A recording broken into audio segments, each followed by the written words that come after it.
Hey guys, it's Megan. So in today's video, I'm going to be showing you guys how I made this DIY denim jacket out of old jeans. This is definitely a slightly time-consuming project, but it's definitely worth it for the end result.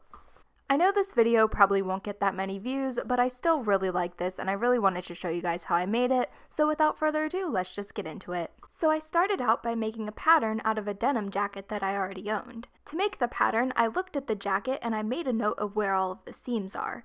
And then I used the masking tape method to make the pattern. So for the masking tape method, all you're going to want to do is take some masking tape and tape off the part that you want to make a pattern piece out of. For any curved edges, just rip off smaller pieces of masking tape and place it along the curve.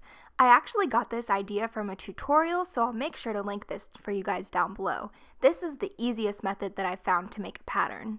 So once you have your piece taped off, you can carefully remove it from your garment and put it onto another piece of paper. I'm using this paper that came in an Amazon box.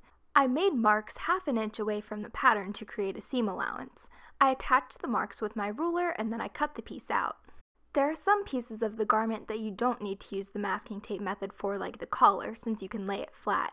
I simply traced around the collar and then I made marks half an inch from the edge to create a seam allowance. So here are all of my pattern pieces when I finished them. I made a top front, back, collar, the arm, and then the front place where the buttons are supposed to go. And I did not make a pattern piece for the bottom part of the jacket, like the part that goes around the bottom, because for that I could just measure it and then cut out a piece. So now moving on to actually constructing the jacket. So for this we're going to need a lot of old denim. I used a bunch of pairs of old jeans that I was going to get rid of, and I also used this denim shirt that I got from a thrift store. I created large pieces of fabric using the old jeans. To create the fabric, first I had to cut the jeans into squares. I cut the legs of the jeans off, and then I cut the leg of the jean open along the inseam. I cut the bottom of the pant leg off since that would be pretty hard to sew through, and then I cut the pant leg into squares. And actually, you see the seam that's on the bottom of the jeans? I would cut that part off too. I did not initially cut that part off, but I ended up cutting it off once I had the squares cut. Repeat this with all of your jeans or other denim fabric until you have a whole bunch of squares. Make sure to cut out more than you'll think you'll need. I ended up using a men's extra large denim shirt, about 3 pairs of juniors size 3 jeans, a pair of juniors size 4 jeans, and a few pairs of shorts. Once all your squares are cut out, you can arrange them to create a piece of fabric. And by the way, you should probably iron your jeans before you cut them into squares like this. I did not do that, and that was kind of a mistake, but I made it work. Next, I sewed each row of squares together using a straight stitch.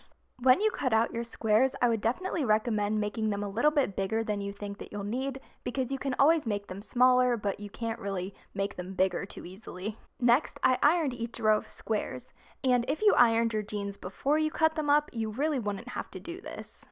So ideally, you would go over the edges that we just sewed together with a serger, but since I don't have a serger, I'm just going over the edges with a zigzag stitch, and I actually went over each edge twice with the zigzag stitch. And when you're done, each row of squares should look like this. So in that clip of me sewing the squares together, I kind of messed it up. Actually, when you do a zigzag stitch, you're going to want to make sure that it goes over the edges like this. This will work way better, and I had to go through and redo all of the ones that I sewed like I did in that clip, so just make sure to do it this way first. Next, arrange the row of squares to create a piece of fabric. Pin each row of squares right sides together and then sew it together. And just like before, I sewed the rows of fabric together with a straight stitch, and then I went over the edge twice with a zigzag stitch. Repeat this for the rest of the rows of squares of fabric, and then iron your piece of fabric. And now it's time to cut out our pattern piece. And if you wanted to, you could make a huge piece of this denim fabric and then just cut out all of your pattern pieces, but I decided to make a separate small piece of denim fabric for each pattern piece because this allowed me to visualize how it would look when it was finished a lot better. So I just pinned the pattern piece onto the fabric and cut it out. To make the opposite side, I just flipped the pattern over and then I just pinned that and then cut that out as well. Alright, so I wanted to pop in and show you guys an example of how to and how not to cut your jeans. So for this square, I put the seam in the middle, but on this one I put the seam on the edge. You don't want to have the seam from the jeans on the edge. Either cut it off or cut the square so that the seam is in the middle, because it's kind of like harder to sew. Like, you can still sew through it, but it makes like the seam when you sew everything together really thick. So don't do this. If you want to keep the seams, then do this by having it in the middle. So I just kept repeating this process of sewing the squares together, pinning on the pattern piece, and cutting out each piece. And here's what the pieces looked like once I had them all cut out. I decided to use some of the pockets from the jeans to make pockets on the front of the jacket. And now it's time to attach all of the pieces together. I started out with the sleeve pieces. I made a cuff for each sleeve just by using a scrap of denim fabric. For the cuff piece, the part that's folded over is going to be the cuff, and I left a little bit of extra fabric on there so that I could sew it onto the arm piece. So I just went ahead and pinned that on there, and I sewed along the line shown here. Next, I moved on to the front pieces. I pinned them together like this, and then I sewed along the line. Once the two front pieces were together, I pinned them onto the back piece, and then I sewed them together. For the collar, I pinned the right sides together, and then I sewed along 3 sides. I turned the collar piece right side out, and then I sewed it onto the jacket. Since this is a curved edge, you're going to want to stretch the collar along with the curve as you sew. Here's what it should look like so far. To sew on the sleeves, you're going to want to match up the curve of the sleeve to the curve of the part of the jacket, and put the right sides together, and again, just stretch it along as you sew like we did for the collar. And as you're sewing the pieces of the jacket together, it's really important to make sure that you pay attention to the seam allowance. My sewing machine has like a little thing where it tells you where like 1 inch and 1/2 inch and stuff like that is. So since my seam allowance was 1/2 inch, I just lined it up with the 1/2 inch mark. And now that both of the sleeves are sewn on, you should have something that looks like this. So now I took the cuffs and I made sure that they were pushed upwards on the sleeve. I pinned them into place so that when I finished sewing the sleeves together, they would stay cuffed. I did this for both sleeves obviously, and then I went ahead and flipped the jacket inside out. I made sure to carefully line up the edges, and then I pinned everything together. And then I sewed along these lines shown here. To make a hem for the bottom of the jacket, I took a long strip of these squares that I sewed together, and then I folded them in half. I pinned them together and then sewed them together as well.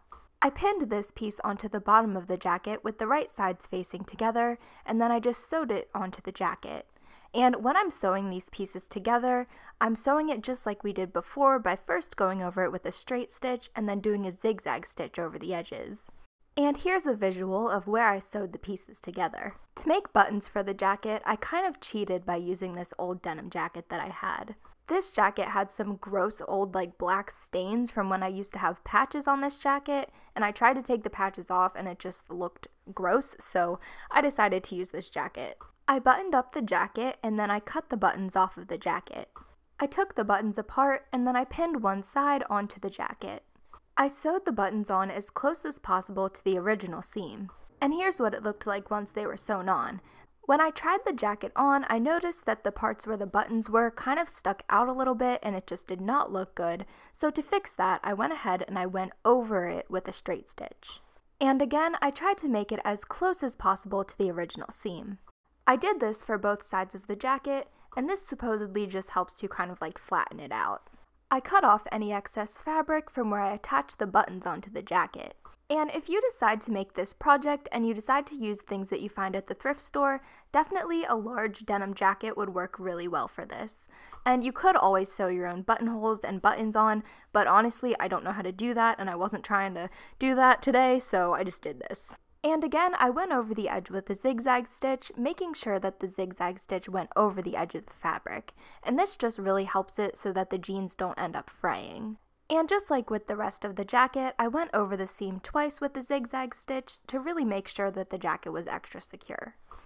And here's what my jacket looked like once it was done. There's a little bit of a gap between where the buttons and the collar meet, but other than that, I think that it turned out really well.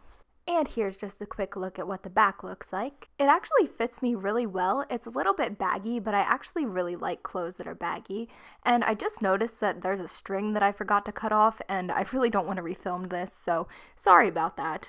I think the pockets are a nice touch, but honestly, they're not super practical for like putting your hands in, but I could see myself putting like my phone in there or something. And look at that, another string. Like, really? Believe it or not, this was actually my first time sewing any sort of clothing item, so with that being said, I'm pretty proud of how it turned out. Today's shoutouts go to Apina_Ascartelli, and I probably said that wrong, so I'm sorry, and to RoseB_B_G for doing these amazing drawings of me. Thank you guys so much, and the 3 shoutouts on the side for the question of the day. If you want a shout out in my next video, go on to my last Create This Book video and comment what your favorite color to wear is. My favorite color to wear is probably black. So thank you guys so much for watching, and if you're not already and you'd like to be, make sure to subscribe for more videos just like this one, and as always, if you like this video, make sure to give it a thumbs up, and make sure to follow me on Instagram. It is @WellerMegs, and yeah, I love you guys so much, and I will see you guys tomorrow. Bye!